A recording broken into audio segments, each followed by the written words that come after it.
Hello guys, welcome to tech world में आपका स्वागत है। मैं दीपक चतुर्वेदी। सुशांत सिंह केस में इनके बॉडी गार्ड का इंटरव्यू जब हुआ, जब उन्होंने कुछ कहा, साथ में रवि दुबे जो एक्टर हैं और साथ में होस्ट भी हैं, उन्होंने भी सुशांत सिंह राजपूत के बारे में कुछ कहा।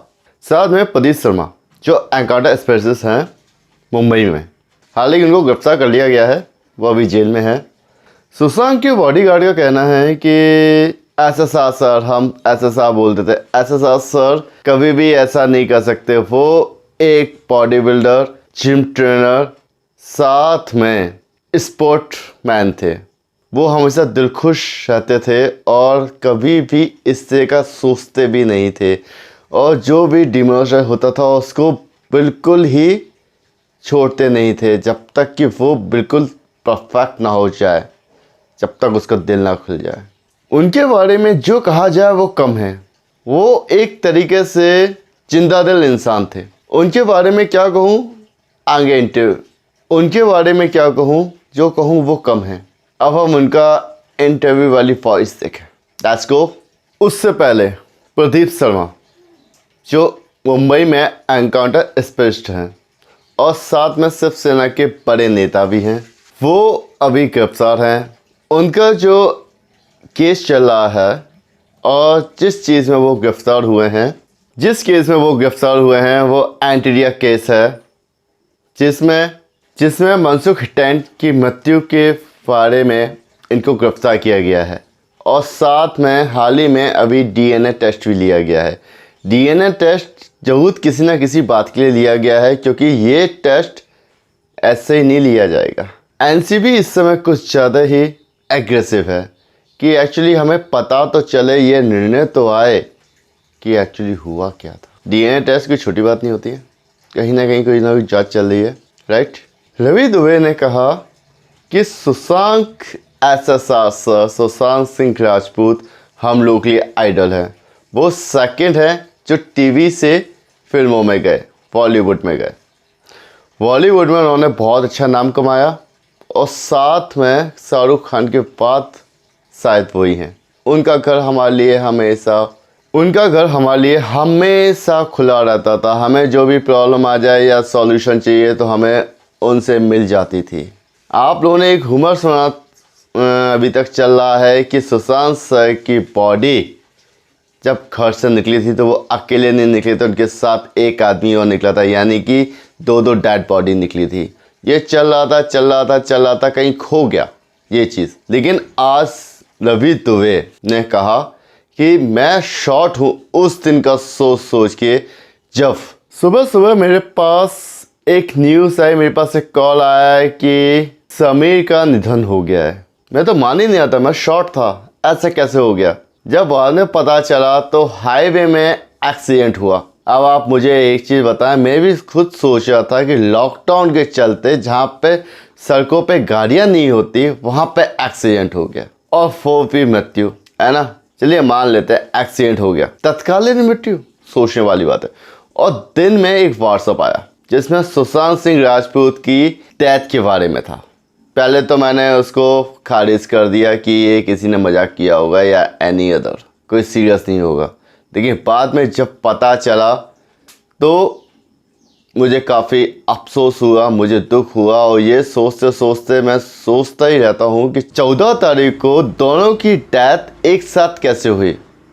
पहला हाईवे में एक्सीडेंट हुआ, जिसमें सोचने वाली बात है, आप चाहे कितने भी अनाड़ी हो लेकिन हाईवे पर गाड़ी जब खाली चल रही हो तो एक्सीडेंट नहीं होता। बाई चांस हो जाए तो ऐसी कंडीशन पैदा नहीं होती। और साथ में सुशांत सिंह राजपूत जिनकी डेथ है कि सुसाइड है, आज तक फिक्स नहीं हुआ। हर कोई ये कह रहा है कि वो सुसाइड नहीं है, सुसाइड नहीं कर सकते, लेकिन क्या करें, अभी तक कुछ फाइनल ही नहीं हो रहा है, क्या चल रहा है क्या नहीं चल रहा है ना। आपको याद होगा जो ह्यूमर उठे थे, पहला जब इनकी डेड बॉडी स्ट्रेचर पे लेके जा रहे थे तब उनकी उंगलियां हिल रही थी। दूसरा, जब उनको लेटाया गया तो उनके पैर में जूते नहीं थे और उनके पैरों के बगल में तकिया था जिसमें जूते के निशान थे। तीसरा, सुशांत सिंह राजपूत जिस से लटके थे वो उनका कुर्ता था और जिस तरह के गले में निशान थे वो कुर्ते के नहीं थे, वो उस कपड़े के ही नहीं थे, या तो वो एक रस्सी के थे या लोहे की रॉड के थे। ये भी कन्फ्यूज़न है, इसका भी नहीं हुआ। चौथी चीज़, डॉक्टर्स ने कहा कि इमरजेंसी में हमें रात में ही इनका पोस्टमार्टम करना पड़ा, जबकि चाय वाला आया, चाय वाले ने देखा कि सुशांत सिंह की बॉडी लेटी हुई है, मतलब सुशांत सिंह की बॉडी एक बेड पर लेटी हुई है। वहाँ पे डॉक्टर कुछ ना कुछ कर रहे हैं। ये चाय वाला चाय देने गया था उस टाइम पे, और डॉक्टर आपको पता है ना कहाँ थे, जहाँ पे पोस्टमार्टम होता है, राइट। अब इसके साथ में एनसीबी आ गई। एनसीबी ने धड़ाकेदार सबको पकड़ा, इस केस को पलट दिया, है ना। एक सबूत जो सीबीआई को देने आई थी महिला, एक लड़की आई थी सबूत देने के लिए, लेकिन सीबीआई ने फ्री नहीं थे, उन्होंने नहीं लिया। लेकिन इस सबूत को देने के लिए ये एनसीबी गई। एनसीबी ने इन्हें तत्कालीन अपॉइंटमेंट दिया, इनको बुलाया और सारे के सारे सबूत उनके हवाले कर दिए। मतलब ये क्या चल रहा है। इसके बाद मारने के निशान, गले में सुइयों के निशान, पैर में मारने के निशान, मतलब हर जगह के से ये लग रहा था कि इनकी फाइट हुई है, इनको पकड़ा गया है। लेकिन नहीं। अगला, सुशांत सर एकदम फिट थे, उनको एक दो बंदे पकड़ नहीं सकते थे, क्योंकि जो बंदा अपना फिजिकल एक्सरसाइज इतना करता होगा, स्टेमिना कितना होगा उसका, स्टेमिना के बाद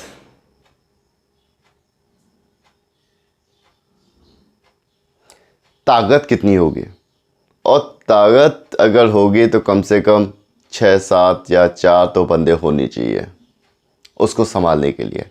लेकिन अगर वो चीज़ नहीं कर सकते तो हम उसको कमज़ोर कर देते हैं। कमज़ोर मतलब ट्रक्स, कमज़ोर मतलब वो सुई पोना, सुई घुसाना बॉडी में। आदमी जब खुद ही नहीं हिल पाएगा तो उसको एक बंदा कवर कर सकता है ना। और जिस तरीके से ये सब हुआ।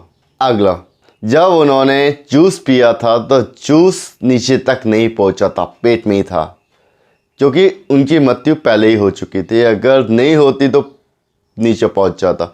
मशीन चलती है शरीर की यार, है ना, ये भी डाउट में। जब उनका जूस का ग्लास मिला ही नहीं, और दूसरा, किसी भी घर में जब कोई फांसी लगाता है या ऐसी कोई केस हो जाता है तो उस घर को सील कर दिया जाता है जब तक कि उसमें से पूरे सबूत ना निकल जाए। एक्चुअली हमें पता चले उस समय क्या था, लेकिन नहीं, ऐसा नहीं हुआ। सिद्धार्थ पटानी वहाँ पे रहा, उसने उस घर को पेंट करवा दिया, उसकी सारी चीज़ें चेंज करवा दी। ये सारी चीज़ें किस तरफ इशारा करती हैं?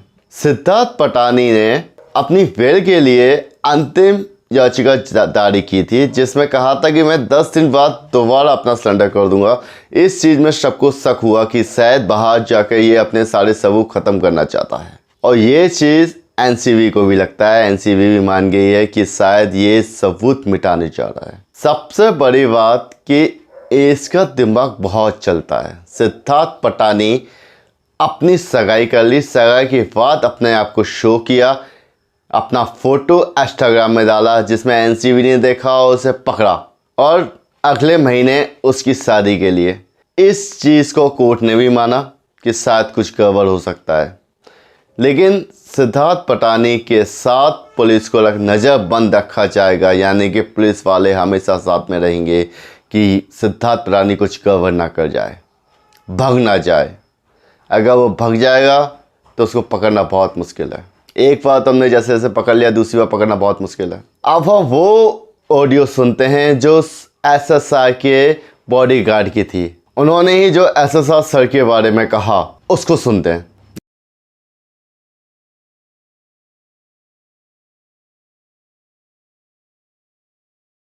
मैं आपसे सवाल पूछता हूं कि सुशांत राजपूत के पिताजी ने एक एफआईआर कराया है पटना में। उन्होंने आरोप लगाया है कि रिया चक्रवर्ती ने उनके पैसों की गबन की, 15 करोड़ इधर से उधर कर दिया बैंक अकाउंट में, उनका गलत इलाज कराया, उनको अपने कब्जे में रखा और लास्ट में छोड़ के चली गई 7 दिन पहले, जिसके कारण उन्होंने सुसाइड कर लिया। आपको क्या लगता है, पिताजी ने जो आरोप लगाया है सही है? आप क्या जानते हैं रिया चक्रवर्ती को? सर पहले तो हम लोग सुशांत सिंह राजपूत को ऐसा करके बुलाते थे, और रही बात सुसाइड की, तो मेरे ख्याल से वो सुसाइड कभी नहीं कर सकते, क्योंकि वो बहुत एक अच्छे खिलाड़ी, स्पोर्ट पर्सन और जिंदा दिल इंसान, और जैसे बोलते हैं इंडियन बहादुर, ब्रेव मैन, वो सुसाइड नहीं कर सकते कभी। बहुत सारी फिजूल खर्चे होते थे जिनमें सुशांत सिंह राजपूत नहीं था उनका कोई ऐसा, उनके खर्चे ही नहीं थे पहले तो इतना, पर जो फिजूल खर्चे होते थे, पार्टियां हैं, ये सब है जिनमें सर इन्वॉल्व नहीं होते थे।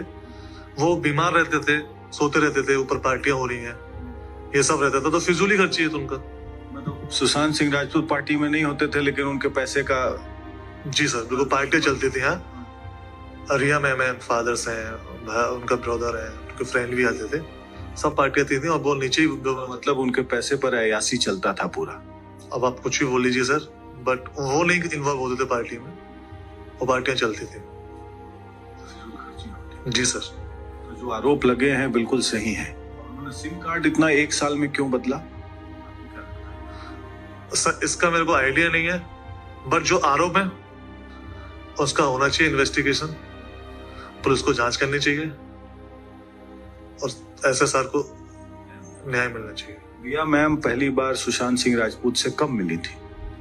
सर मैं रिया मैम से मैं जब मिला था तो 19 अप्रैल की बात है, जब फर्स्ट टाइम मैंने सर के फार्म हाउस पे देखा था उनको, वो आए थे, वहीं मिला था। उसके बाद से जी सर। और उसके बाद फिर आना और उसके बाद जब पहली बार मिले थे और उसके बाद जब सुशांत राजपूत के साथ मिले आप, तो उसके बाद लाइफस्टाइल में बदलाव? सर बहुत जो लाइफ स्टाइल्स हैं, एटीट्यूड है, सब में बदलाव था। एटीट्यूड में क्या बदलाव था? आप लोग उससे गलत व्यवहार? मेरे से इतना इंटरेक्ट नहीं था, बट स्टाफ चेंज हुए थे काफी, जो पुराना स्टाफ था सब चेंज हो गए थे, लास्ट में ही बचा था। सारे सुशांत सिंह राजपूत के पुराने स्टाफ को हटा? जितने स्टाफ थे, लाइक अकाउंटेंट है और जो पुराना शेफ था वो दोनों निकाल दिए थे, मैं ही बचा था अकेला। जी सर। अच्छा, एक और सवाल ये है कि सुशांत सिंह राजपूत को रिया ने उनके परिवार वालों से दूर कर दिया था। आपने कभी देखा कि उनके परिवार के लोग, बहन और उनके बहन के हस्बैंड्स कभी आ रहे हैं, या केवल रिया चक्रवर्ती के ही परिवार वाले घर पे आते हैं? नहीं सर, ऐसे सर के फैमिली वाले मैंने कभी नहीं देखे। रिया मैम के आते थे, उससे पहले आते थे, दीदी थी, प्रियंका दीदी आती थी, उनके बाद फिर मैंने कोई फैमिली वाला नहीं देखा। क्यों नहीं? आपको लगता नहीं था कि फैमिली वाले नहीं आते, केवल रिया के लोग ही आते हैं? उन्हीं के आते थे, और कुछ हुआ होगा ऐसा, उनको पसंद नहीं होगा। रिया को पसंद नहीं? जी। आपको क्या लगता है कि रिया ने सुशांत को बिल्कुल अपने कब्जे में कर परिवार वालों से दूर कर दिया था? आपको तो एहसास होगा। सर एक्चुअली है क्या कि सर जब बीमार थे तो पूरा हैंडओवर उन्हीं के हाथ में था, तो वही कुछ भी कर सकते थे वो। बिल्कुल पूरा पैसे का इस्तेमाल करते थे, सब उन्हीं के हैंड में था। ऐसा सर ट्रस्ट करते थे। बिल्कुल। अच्छा, एक और सवाल है कि सुशांत जी के पिताजी का आरोप है कि उसको, सुशांत को मनी कार्ड की तरह इस्तेमाल करते थे लोग, और पार्टी होती थी तो सुशांत जी नीचे रहते थे, बाकी वहाँ ऐसी चलती थी। वहाँ कौन कौन लोग आते थे पार्टी में? सर सुशांत सर तो बेहोश रहते थे, सोते रहते थे, ठीक है, और पार्टी चलती थी, और सारे एक्सपेंसेस सब सर के ही थे, सारे खर्चे, जो भी चीज आती है सब सर के पैसे का आता था, और किसी का पैसा नहीं था। सर के पैसे लगते थे? जी सर। तो सुशांत राजपूत को बिल्कुल मनी कार्ड की तरह इस्तेमाल किया? मुझे तो ये लगता है। अच्छा।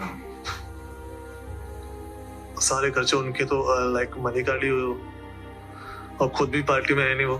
तो 15 करोड़ रुपए उनका गबन कर लिया 1 साल के अंदर। आपको लगता नहीं है कि ये कुछ ज्यादा पैसा है? कहाँ गया ये पैसा, कहाँ गया? इसकी जांच होनी चाहिए, पैसा कहाँ गया, और इन्वेस्टिगेशन होगा। मेरे को कुछ गड़बड़ी लग रही है इसमें। मेरे को लगता है कि कुछ गड़बड़ी है। 1 साल में 15 करोड़ बहुत होता है सर, कहाँ जाएगा? और उनके इतने एक्सपेंसेस थे नहीं। उनका लाइफस्टाइल कैसा था? उनके पर्सनल इतने एक्सपेंसेस नहीं थे कि उन्हें ऐसा नहीं चाहिए कि वो खाना है। अपना शेफ था केशव, उनका खाना खाते थे। Simple living, simple food, simple eating, सब चीज सिंपल। आपको शक होता है कि गड़बड़ियां हैं? सर गड़बड़ी है तभी तो फिर पैसा गया का 15 करोड़। हर चीज में एक्चुअली जो भी था, कोई भी सामान आता था, किसी का भी आता था, एक्स वजह कुछ भी, सर का ही पैसा था, सर का ही एक्सपेंसेस है, उन्हीं के सारी चीजें यूज होती थी, सारी चीजें। Thank you. हम लोगों को एसएसआर सुशांत सिंह राजपूत सर के बारे में हर चीज़ पता होना चाहिए। हमें इतना बुलंद होना चाहिए कि एक्चुअली हुआ क्या था, उस चीज़ की सोच खबर और उसके बारे में अगर उनके बारे में अगर हम चकित रहें तो जल्दी ये निर्णय हो जाएगा कि एक्चुअली हुआ क्या था। एम्स की रिपोर्ट, पहली रिपोर्ट, जिसमें साफ तौर से लिखा था कि ये सुसाइड है, मर्डर नहीं है। इसके बाद जब रिपोर्ट आई तो पुलिस वालों ने कहा कि हम लोग गलत दिशा में जा रहे थे, ये सुसाइड का केस है। मतलब हर चीज़ फिक्स्ड है। एक मर्डर केस को आपने सुसाइड बना दिया है। स्टार्टिंग से बोला जा रहा है कि एसएसआर सर ने सुसाइड किया है, एम टाइम तक कहा जा रहा है एसएसआर सर ने सुसाइड किया है, लेकिन हमें ये पता है कि सुशांत सर ऐसा नहीं कर सकते थे। तो please share, like and subscribe. Share अपने दोस्तों के साथ करें, पब्लिक में करें, सबको पता चलना चाहिए, सबके अंदर एनर्जी आनी चाहिए कि हमें एसएसआर सुशांत सिंह राजपूत को न्याय दिलाना है। यही हमारी सबसे बड़ी श्रद्धांजलि होगी, हमारा प्यार होगा। Thank you.